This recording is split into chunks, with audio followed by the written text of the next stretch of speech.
Hello friends, आज हम start करने वाले हैं यूनिट नंबर 5, जिसका नाम है आपका वेक्टर कैलकुलस। तो आज हम देखेंगे वेक्टर कैलकुलस में क्या क्या हमारा टॉपिक है। और इससे पहले मैं आपको बता दूं, वेक्टर कैलकुलस को पढ़ने से पहले आपको स्केलर क्वांटिटी या वेक्टर क्वांटिटी के बारे में आपने पढ़ रखा होगा क्लास 9, 10th, 11th में भी। तो उसी को यहाँ पे मैथमेटिक्स में हम यूज करेंगे और देखेंगे कि उस स्केलर और वेक्टर क्वांटिटी की मदद से किस तरह से हम प्रॉब्लम का सॉल्यूशन करते हैं। तो चलिए देखते हैं। जो हमारा सबसे पहला टॉपिक है वो है हमारा स्केलर पॉइंट फंक्शन। क्या है हमारा स्केलर पॉइंट फंक्शन। अब ये स्केलर पॉइंट फंक्शन क्या होता है? देखिए, स्केलर क्वांटिटी के बारे में आप पहले से जानते हैं, जिसमें से कि उसमें क्या होता है, सिर्फ मैग्नीट्यूड होता है, उसमें डायरेक्शंस नहीं होते हैं, वो होता है स्केलर क्वांटिटी। तो सिमिलरली यहाँ पे देखिए, जो स्केलर पॉइंट फंक्शन है उसमें क्या कहता है, if each point P of a region R there corresponds a scalar denoted by f of p, then f is called the scalar point। मतलब कि कहने का मतलब है, सपोज कर लीजिए एक कोई रीजन है, ठीक है, उसमें कोई पॉइंट आर है। तो रीजन जो है वो कोई भी रीजन हो सकता है, जैसे रैंडम रीजन मैंने यहाँ पे फॉर एग्जांपल यहाँ पे मैंने रीजन ले लिया, ठीक है। इसमें एक पॉइंट जो है ये पी है, ठीक है, ये आर रीजन है और इसमें पॉइंट जो है वो पी है।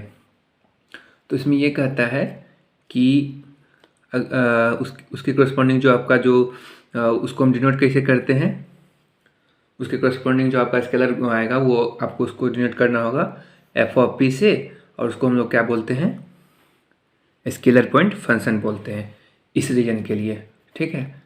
समझ में आ गया कि मतलब ये कोई रीजन है, इसके अंदर एक पॉइंट है P, और इसको जब हम मतलब इसको डिनोट करते हैं स्केलर क्वांटिटी की हेल्प से, तो उसको हम लिखते हैं एफ ऑफ P, और वहाँ पे एफ ऑफ जो P होता है उसी को स्केलर पॉइंट फंक्शन बोलते हैं इस रीजन R के लिए, ठीक है। यहाँ तक समझ में आ गया होगा। तो देखिए, इसका एक एग्जांपल भी यहाँ पे दिया हुआ है।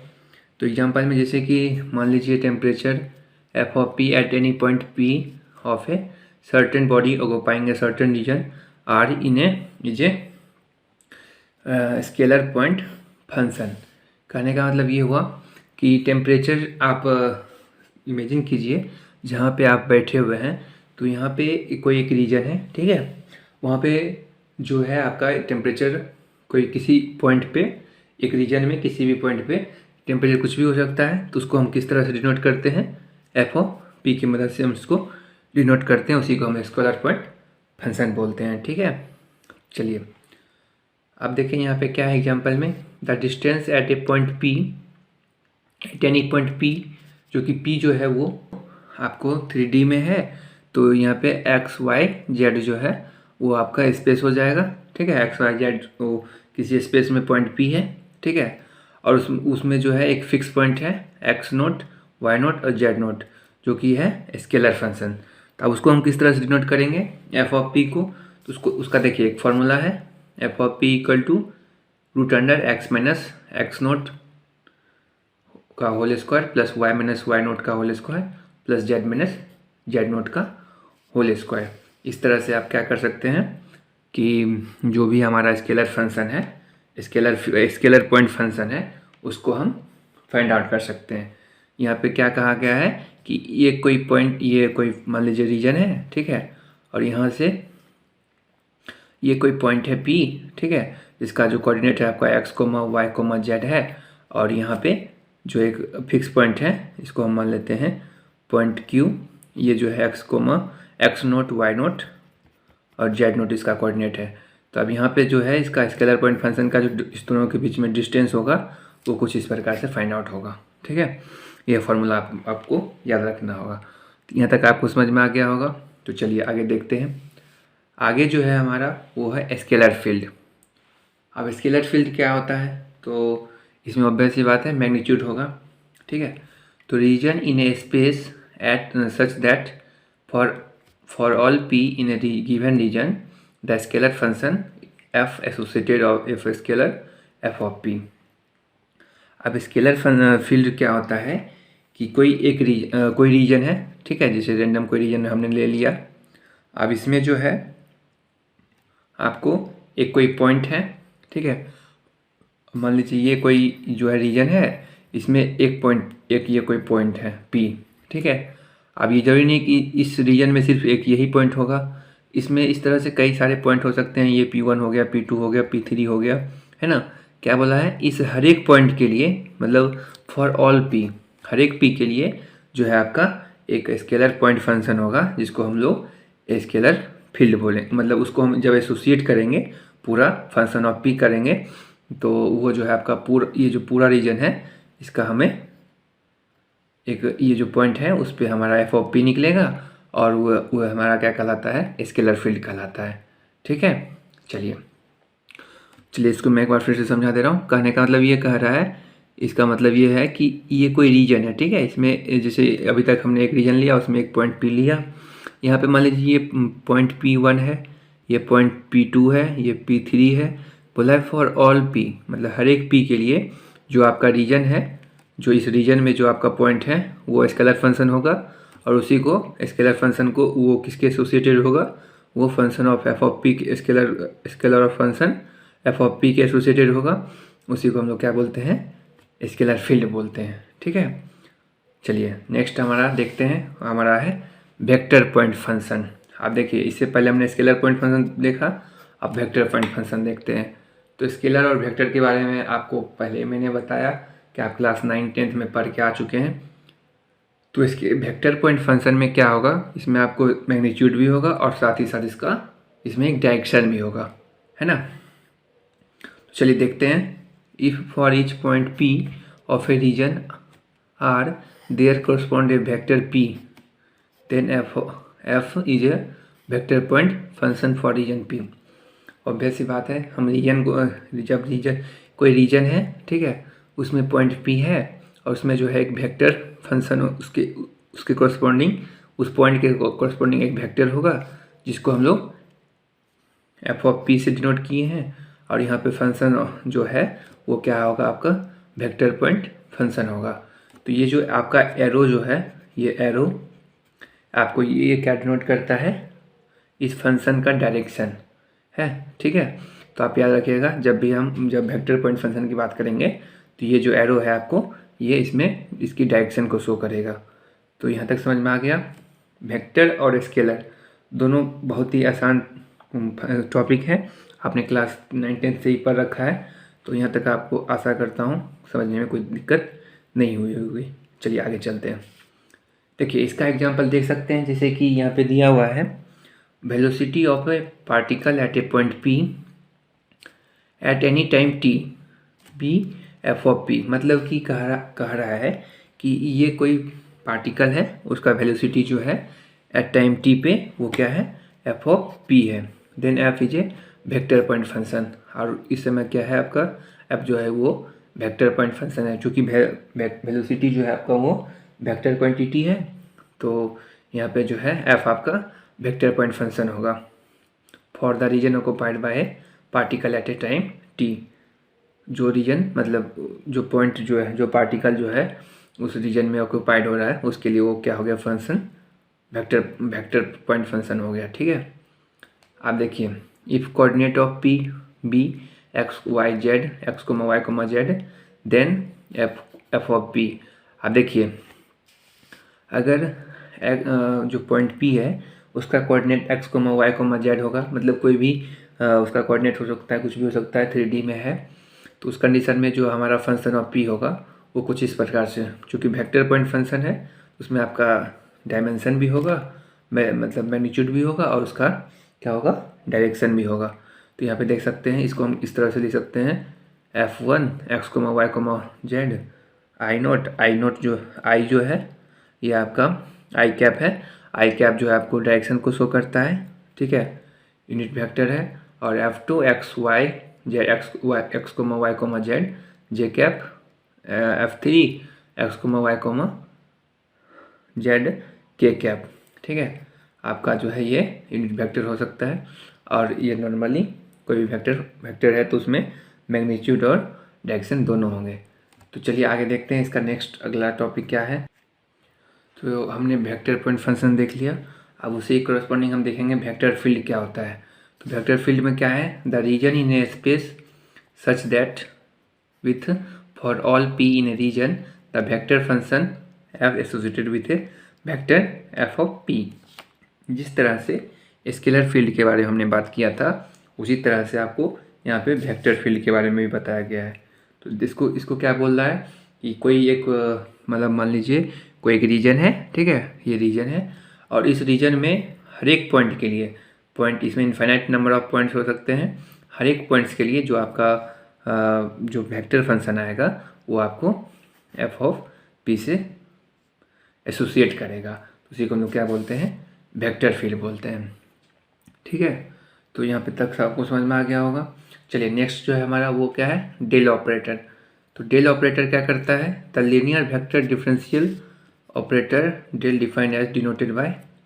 आप देखिए जो आपका डेल ऑपरेटर है उसको हम लोग डिफरेंशियल, जब हम इक्वेशन को वेक्टर डिफरेंशियल ऑपरेटर लगाते हैं उसको हम लोग कहते हैं। ठीक है, इसको हम किस तरह डिनोट करते हैं, आप देख सकते हैं डेल ऑपरेटर जो है जो आपका है ये बैकवर्ड ट्रायंगल हो गया। ठीक है, इस तरह से इसको डिनोट करते हैं। अब इसको हम, इसका मतलब क्या होगा, इसको किस तरह से हम एक्सप्लेन कर सकते हैं, del into del X, del upon del X, I cap, del upon del Y, J cap, del upon del Z, K cap. ठीक है, यहाँ पे जो ये डेल है, the operator also known as nabla, इसको हम क्या बोलते हैं, नबला भी बोलते हैं। ठीक है, तो यहाँ तक समझ में आ गया होगा डेल ऑपरेटर के बारे में।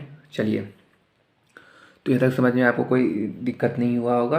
अभी तक हमने थोड़ा सा, मैं आपको रिवाइज करवा दे रहा हूँ। अभी तक हमने क्या क्या पढ़ा, स्केलर पॉइंट फंक्शन पढ़ा, स्केलर फील्ड क्या होता है उसको हमने पढ़ा, फिर वेक्टर पॉइंट फंक्शन पढ़ा, और वेक्टर फील्ड क्या होता है उसको हम लोगों ने पढ़ा।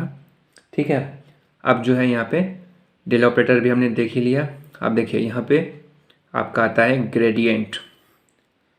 यहाँ तक आपको समझ में आ गया होगा। अब ग्रेडियंट समझिए, तो अभी तक आप जब भी कोई भी आप कोई कर्व को ट्रेस करते हैं तो ट्रेस करते समय उसमें कुछ स्लोप होता है। तो उसी तरह से जब हम स्केलर पॉइंट फंक्शन का क्या करेंगे, यहाँ पे ग्रेडियंट फाइंड करेंगे, ग्रेडियंट को फाइंड आउट करेंगे। तो चलिए उसको हम लोग क्या बोलते हैं, ग्रेडियंट को slope of the scalar point function. ठीक है, तो इसका देखिए फार्मूला क्या होता है, मेनली यहाँ पे आपको फार्मूला याद रखना है, तो आप आराम से इसको सॉल्व कर सकते हैं। तो चलिए देखते हैं, यहाँ पे देखिए फंक्शन जो है वो एक्स वाई जेड है, X comma Y comma Z है, यहाँ पे ये कोऑर्डिनेट है, be a scalar point function and continuously differentiable then the vector. अब इस समय अब चूँकि ये फंक्शन जो है वो आपका डिफरेंशिएबल है प्लस कंटिन्यूस भी है, तो इस समय जो आपका वेक्टर आएगा यानी कि ग्रेडियंट जो आएगा वो कुछ इस प्रकार से आएगा, I del F upon del X, J cap I cap del F upon del X, J cap del F upon del Y, और K cap del F upon del Z. कहने का मतलब ये हुआ कि एफ कोई फंक्शन है जो कि डिफरेंशिएबल भी है और कंटिन्यूस भी है। इस कंडीशन में आपका जो है वो क्या होगा, उसमें जब हम ग्रेडियंट फाइंड आउट करेंगे तो वो कुछ इस प्रकार से इसका फॉर्मूला होगा। ठीक है, यहाँ तक समझ में आ गया होगा। तो देखिए जो एफ है वो स्केलर पॉइंट फंक्शन होना चाहिए। स्केलर पॉइंट फंक्शन क्या होता है मैंने आपको इससे पहले थोड़ा देर पहले समझा दिया है, तो यहाँ तक आपको समझ में आ गया होगा। चलिए नेक्स्ट जो है हमारा टॉपिक है वो है डायरेक्शनल डेरिवेटिव। अब डायरेक्शनल डेरिवेटिव का मतलब क्या होता है, जिसे देख लीजिए इस डायग्राम से आपको आसानी से समझ में आ जाएगा। जैसे मान लीजिए ये कोई पॉइंट P है, ठीक है, ये पॉइंट P है आपका और ये पॉइंट Q है। अब यहाँ से यहाँ तक हमें क्या है, एक डिस्टेंस फाइंड आउट करना है। ठीक है, तो डिस्टेंस फाइंड मेजर करने के लिए क्या करते हैं हम लोग कि जैसे मान लीजिए या तो हम एक तो शॉर्टकट, ये इसका शॉर्ट है कि ये जो डिस्प्लेसमेंट हो रहा है P से Q तक, हम इसको इस तरह से भी फाइंड आउट कर सकते हैं, या फिर एक ये जो है S कोई लेंथ ऑफ पाथ है, पाथ का लेंथ है जो कि ये जो है पार्टिकल यहाँ से यहाँ तक ट्रेवल किया है, तो हम इसको इस तरह से भी, ये आपका डिस्टेंस हो जाएगा, ये आपका डिस्प्लेसमेंट हो जाएगा।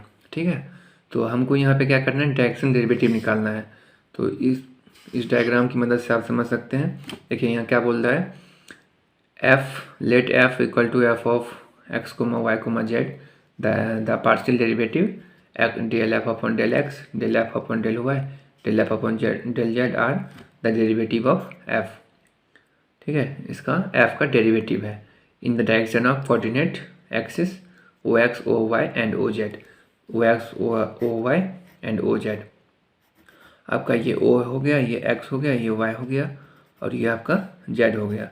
इसके कोरस्पॉन्डिंग में जो है आपका ये del f upon del x, del f upon del y और del z f upon del z जो है आपका वो हो गया डायरेक्शनल डेरिवेटिव, मतलब कि डेरिवेटिव हो गया फंक्शन का। ठीक है, उसके कोऑर्डिनेट के कोरस्पॉन्डिंग जो है वो हो गया। अब देखिए, this concept can be extended to define a derivative of f in a given direction P Q. अब इसी कॉन्सेप्ट को हम यूज़ करते हैं, मतलब कि क्या करते डिफाइन डेरिवेटिव ऑफ फंक्शन, हम कोई भी फंक्शन जो है उसकी डेरिवेटिव को फाइंड आउट करने के लिए। ठीक है, direction given direction P Q, मतलब पी क्यू की डायरेक्शन में उसका जो है फंक्शंस का डेरिवेटिव फाइंड आउट करते हैं। तो चलिए उसको देखते हैं। कहता है let P be a point in a space and B be a unit vector from P in the given direction, मतलब कि जो B है आपका यूनिट वेक्टर है। ठीक है, let S be a length measure by letter from P to Q, मतलब कि S जो है वो P से Q तक लेंथ मेजर किया गया है along द रे C in the direction of B। Now considered. अब देखिए, ये जो है ये C जो है आपका एक रे है, PC जो है आपका एक रे है और यहाँ पे जो है आपका ये S जो है वो लेंथ है, मेजर किया गया है P से Q तक का। ठीक है, तो आप देखिए इस कंडीशन में जो है आपको, तो यहाँ पे आप देख सकते हैं जो हमारा ये हमने जो S लेंथ लिया था इसको हम क्या कंसीडर करेंगे। तो यहाँ पे जो है आपका हो जाएगा f of X comma Y comma Z, जो कि आपका इसका फाइनल आंसर आएगा f of X X S का फंक्शन है और y जो है वो भी एस का फंक्शन है और z जो है आपका x का फंक्शन होगा। तो इस तरह से हम जो finally del F upon del S जो हम फाइंड आउट करेंगे वो आपका हो जाएगा del F upon del X और डेल एक्स अपॉन आपका हो जाएगा डेल एस हो जाएगा। ठीक है, ये आपका हो जाएगा डेल एस और यहाँ पे del F upon del Y upon del S हो जाएगा, del F upon del Z upon del S हो जाएगा। तो इस तरह से आप देख सकते हैं जो आपका x है वो भी s का फंक्शन है, y जो है वो भी s का फंक्शन है और z जो है वो भी s का फंक्शन है। तो इस तरह से हम क्या करेंगे, del F upon here del F upon del S जो है वो क्या आपका डायरेक्शनल डेरिवेटिव है ऑफ f, जो फंक्शंस गिवन है उसके लिए डायरेक्शनल डेरिवेटिव है at point p in the direction b जो है आपका जो है डायरेक्शन गिवन है।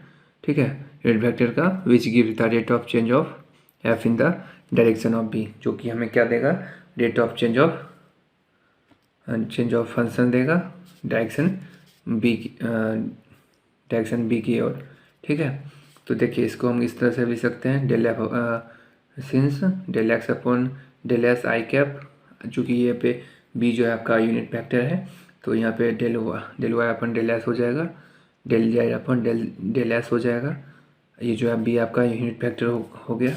अब यहाँ पे इस तरह से हम देख सकते हैं जो हमारा ये इक्वेशन 1 है इसको हम इस तरह से भी लिख सकते हैं, del F upon del S जो है वो आपका क्या हो जाएगा, del F upon del X I cap del F upon del Y J cap del F upon del Z K cap. अब चूँकि यूनिट वेक्टर ये बी डायरेक्शन में ये मूव कर रहा है पॉइंट, तो यूनिट वेक्टर ये जो बी है आपका यूनिट वेक्टर है, तो यूनिट वेक्टर को हमने इस तरह से इसको हम डिफाइन किए हैं, जिसको हम इस तरह से दोनों सेपरेट करके भी लिख सकते हैं। ठीक है, या फिर इसको हम इस तरह से भी लिख सकते हैं, del F upon del S equal to i del upon del X j del upon del Y k del upon del Z और ये जो है इंटू एफ हो जाएगा, चूँकि एफ जो है मैंने यहाँ एफ जो है इसे कॉमन निकाल दिया। ठीक है, और ये जो है आपका यूनिट वेक्टर है इसको हमने बी लिख दिया। अब ये इसका फाइनल जो आंसर आपका हो जाएगा ये हो जाएगा del F of into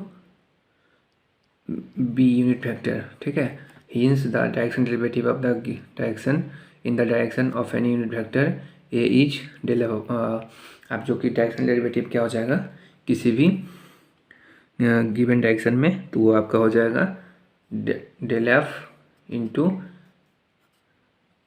A upon modulus of A, ठीक है। और यहाँ पे जो है आपका ये नॉर्मल डेरिवेटिव हो जाएगा आपका, यह होगा आपका डायरेक्शनल डेरिवेटिव, और नॉर्मल डेरिवेटिव क्या हो जाएगा del F upon del N.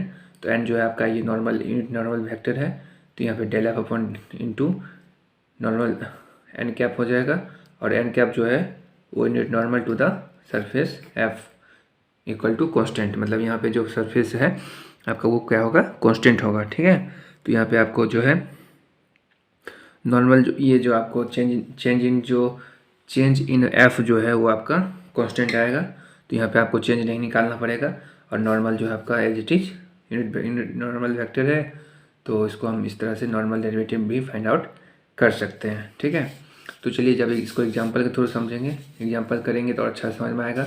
देखिए एग्जांपल जो है आपका वो कहता है if F equal to 3x² minus 3x² Y minus Y cube into Z square, find gradient of F at the point 1-2-1। कहने का मतलब ये है कि स्लोप फाइंड आउट करना है स्केलर पॉइंट फंक्शन का। ये आपका स्केलर पॉइंट फंक्शन है, इसका स्लोप फाइंड आउट करना है, उसका हमने फार्मूला पढ़ रखा है। तो कुछ इस प्रकार से फार्मूला होता है इंटू एफ का वैल्यू दिया हुआ है 3x² minus Y cube into Z square, ठीक है। तो ये आपका हो जाएगा, इसको हम डेरिवेटिव इसका जो है पार्शियल डेरिवेटिव निकाल लेंगे एक्स के रिस्पेक्ट में, फिर वाई के रिस्पेक्ट में, फिर जेड के रिस्पेक्ट में। तो इसको आप इसको जो सॉल्व करके आपको आंसर आएगा वो फाइनली कुछ इस प्रकार से आएगा 6xy आई कैप उसके बाद 3x² minus 3y² Z square के कैप जे कैप माइनस का 2y³ into Z K cap, ठीक है। अब यहाँ पे चूँकि हमको किस पॉइंट गिवन है, इस पॉइंट पे आपको यहाँ पे ग्रेडियंट फाइंड आउट करना है, तो हम इस पॉइंट को यहाँ पे x का y का और z का वैल्यू पुट कर देंगे। तो इस तरह से आपको फाइनली जो आंसर आएगा मतलब कि -12i माइनस 9j और यहाँ पे जे कैप हो जाएगा माइनस का 16k कैप हो जाएगा। और ये इस तरह से आप देख सकते हैं, ये आपका फाइनल आंसर आ गया। आई कैप का मतलब हो गया एक्स एक्सिस, ये हो गया जे कैप का मतलब हो गया वाई एक्सिस, और के कैप का मतलब हो गया जेड एक्सिस। मतलब कि ये जो है आपका वेक्टर वो फाइनली इस तरह से आएगा, कोई 3D के रूप में आपका जो है ये -12i cap minus 9j cap minus का 16k कैप, ये आपका हो जाएगा स्लोप, ठीक है। स्लोप का लीजिए या फिर ग्रेडियंट ऑफ एफ का लीजिए।